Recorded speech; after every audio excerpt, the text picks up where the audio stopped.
Καλώς ήρθατε σε μια απλή άσκηση για sweep picking. Θα δείξω πρώτα την άσκηση και μετά θα εξηγήσω λίγο τι συμβαίνει. Η άσκηση είναι η εξής.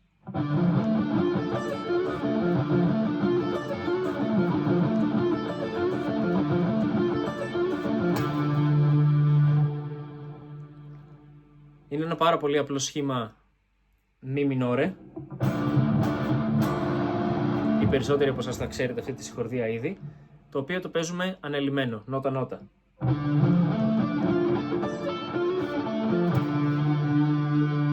Πάμε να δούμε πρώτα τι τάστα πατάμε με το αριστερό και μετά θα δείξω τι κάνει το δεξί, που είναι και όλο το νόημα της τεχνικής. Πατάμε στην πέμπτη χορδή, τάστα 7, 10, μετά 9, 9, μετά 8 και μετά 7. Και για το γυρισμό 12, 7,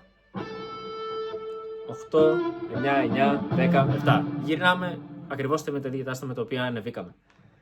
Πάμε να δούμε τώρα τι κάνει το δεξί χέρι, που είναι όλο το νόημα του sweep picking.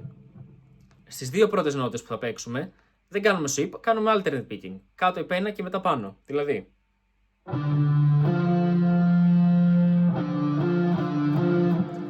Μετά έχουμε το sweep που κάνουμε την πένα κάτω, κάτω, κάτω, κάτω.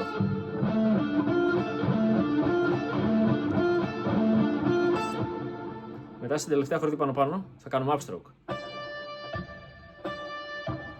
Και γυρνώντας, στην επόμενη νότα δεν θα κάνουμε pick, θα κάνουμε legato. Δηλαδή αυτή τη νότα θα κάνουμε upstroke και μετά θα κάνουμε pull off για να πάμε στο τάστο 7. Και μετά θα κάνουμε sweep γυρνώντας πίσω με την πένα πάνω. Στις επόμενες 4 χορδές. Και μετά ξεκινάμε πάλι από την αρχή. Πάμε λίγο να το δείξω αργά και μετά θα εξηγήσω μερικές λεπτομέρειες.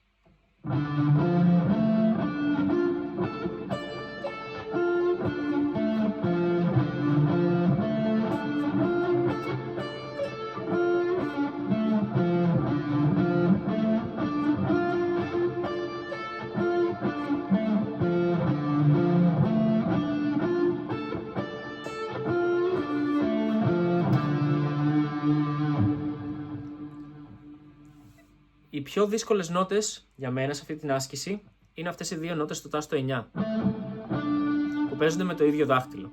Και γιατί είναι δύσκολες? Γιατί πρέπει να κάνουμε roll. Πρέπει να παίξουμε δύο νότες με το ίδιο δάχτυλο, αλλά να μην ακουστούν σε συγχορδία, να μην ακουστούν έτσι.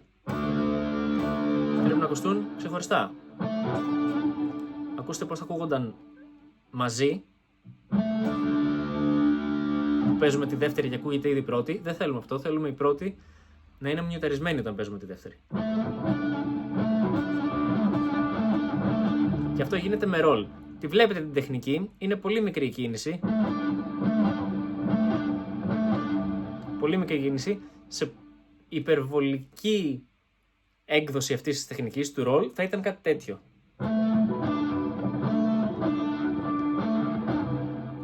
Με κάποιο τρόπο να παίξω αυτή και από κάτω να είναι μιουταρισμένη. Και όταν παίξω την επόμενη, το πάνω μέρος από το δάχτυλο να μιουτάρει την προηγούμενη.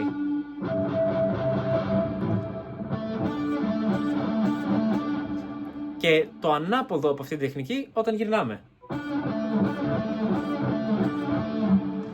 Οπότε, έχουμε και λέμε. Πάμε να ξαναδούμε μια όλη την άσκηση, έχοντας γνώση τώρα του τι γίνεται και στο αριστερό χέρι και στο δεξί. Alternate. Sweep. Alternate. Upstroke. Pull off. Sweep ανεβαίνοντας.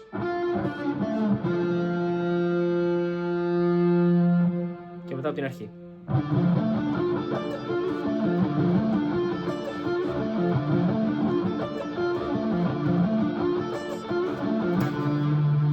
Πάμε να βάλω και ένα μετρονόμο πάνω σε αυτό. Θα το ξεκινήσω από το 110. Οι αξίες που παίζω είναι τρίχα 8, δηλαδή τα. Τρεις νότες σε κάθε χτύπο. Τρίχα 8.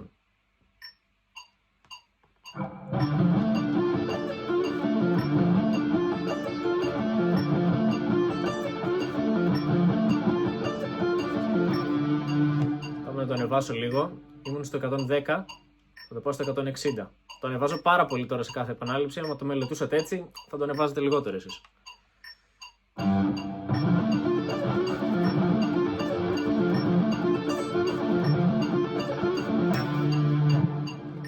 Πάμε στο 200.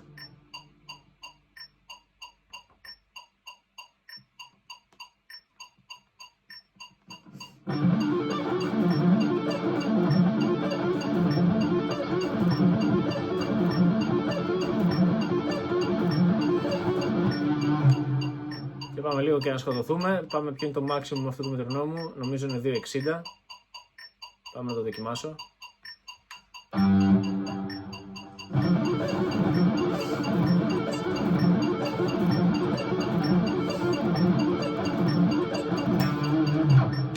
Καλά πήγε.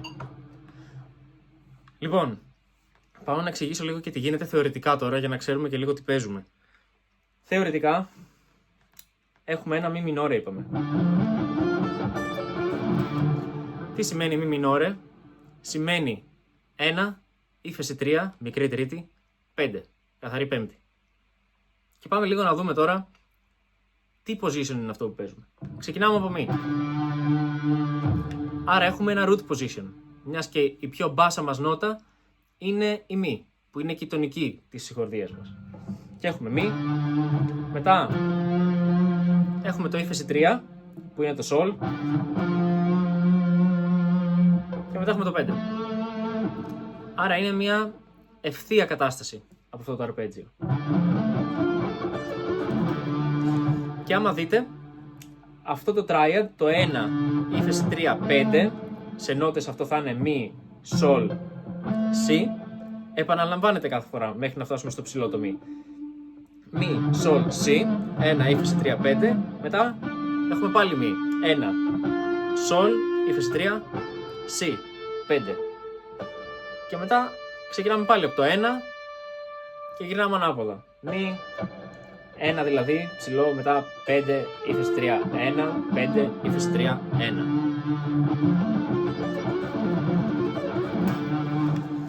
Άμα αλλάξουμε μόνο μία νότα σε αυτό το αρπέτζιο, άμα αλλάξουμε την τρίτη και την κάνουμε από μικρή μεγάλη, δηλαδή την ανεβάσουμε κατά ένα ημιτόνιο, άμα αυτό το sol δηλαδή το κάνουμε sol δίεση,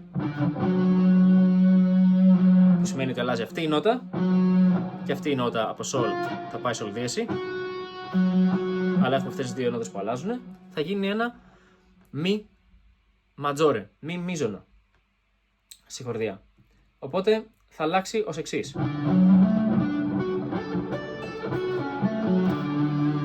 Το οποίο είναι ίσως λίγο πιο δύσκολο από το άλλο, ίσως λίγο πιο εύκολο, ανάλογα το πώς το βλέπετε, γιατί σε αυτό χρειάζεται να κάνουμε ρολ με το μεσαίο δάχτυλο σε 3 τάστα. 3 χορδές αυτή τη φορά, στο 1 το τάστο.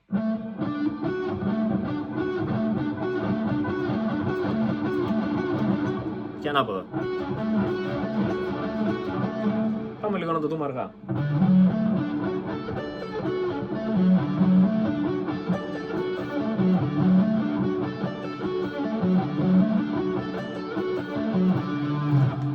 Γιατί είπα ότι αυτό το πράγμα μπορεί να είναι ή πιο δύσκολο ή πιο εύκολο? Γιατί νομίζω ότι μαθαίνοντας το να κάνουμε roll σε sweep είναι πιο δύσκολο από το να έχουμε ξεχωριστά δάχτυλα σε ξεχωριστά τάστα. Αλλά όταν μάθετε να κάνετε το roll, νομίζω ότι αυτό το position μπορεί να πάει πιο γρήγορα ενώ μένει καθαρό από ένα position που έχει λιγότερα roll, όπως ήταν το minore. Να το αποδείξω, πάω λίγο να προσπαθήσω να σκοτώσω λίγο την ταχύτητα. Πριν έπαιζα στα 260 τρίχα 80. Μιας και δεν πάει παραπάνω ο μετρονόμος αυτός, θα παίξω τρίχα 16, θα διπλασιάσω την ταχύτητα και θα βάλω το μετρονόμο μου ας το ξεκινήσω λίγο από το 130 που ήταν 260 σε τρίχα 80 και θα παίξω τρίχα 16. Η ίδια ταχύτητα δηλαδή που παίξαμε και τη max ταχύτητα που παίξαμε και το minore arpeggio.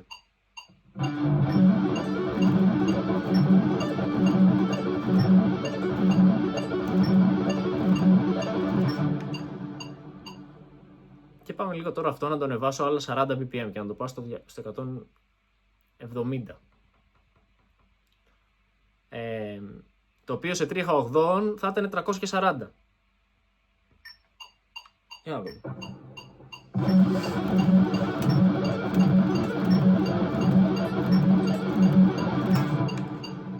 Εντάξει, δεν είναι πολύ μουσικό, αλλά καταλαβαίνετε τι εννοώ. Το άλλο δεν θα μπορούσα να το παίξω και να ακούγεται σαν αρπέτζιο σε αυτή την ταχύτητα. Ενώ αυτό γίνεται. Αλλά στις αργές ταχύτητες και όταν μαθαίνουμε την τεχνική στην αρχή, νομίζω ότι αυτό το ρόλο με το μεσαίο δάχτυλο σε τρεις χορδές είναι λίγο πιο δύσκολο. Αυτά. Ευχαριστώ που παρακολουθήσατε το μάθημα.